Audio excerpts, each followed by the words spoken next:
Кайфләре күтәренке эшләүдәрте сизелеп тора, Татарстан егет кызлары Камчаткага кузгалырга әзерләнә. Алар анда балык эшкәртү заводларында эшләячәк. Руслан Шубин тәүге тапкыр баруым ди. Казан аграр университетында белем алам. Бәләкәйдән үк балыктырга йөридем, бабам белән шуңардан китте инде. Эшләячәкбез, зарплата алачакбыз да инде. Үзебезнең общага булачак яшәргә бик условиялар бик әйбәт.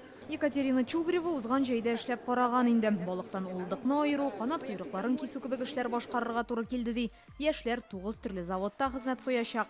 Главное – это атмосфера. Онда эшләгәндә иң мөһиме яхшы команда кирәк. Янәшәңдә эшләү дәрте белән янып торучылар булганда хезмәтнең авырлыгы да сизелми.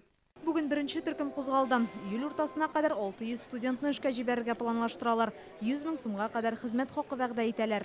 Тәҗрибә күп аласың, кешеләр белән эшлисең, кешеләр белән аралашасың күп кенә. Студентлар өчен керем алу тоже приятный бонус, мөмкинлек. Для Татарстана это шикарная польза. Бу республика ичендә бик зур файда. Алар күпкә өйрәнеп, үз эшләренең осталарына әйләнеп кайта.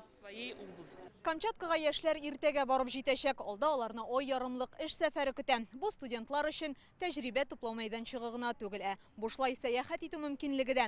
Егет кызларның беренче төркеме Татарстанга инде августта кайтачак. Инзилә Хөсәйнова, Рамзил Гарипов, Яңа гасыр каналы.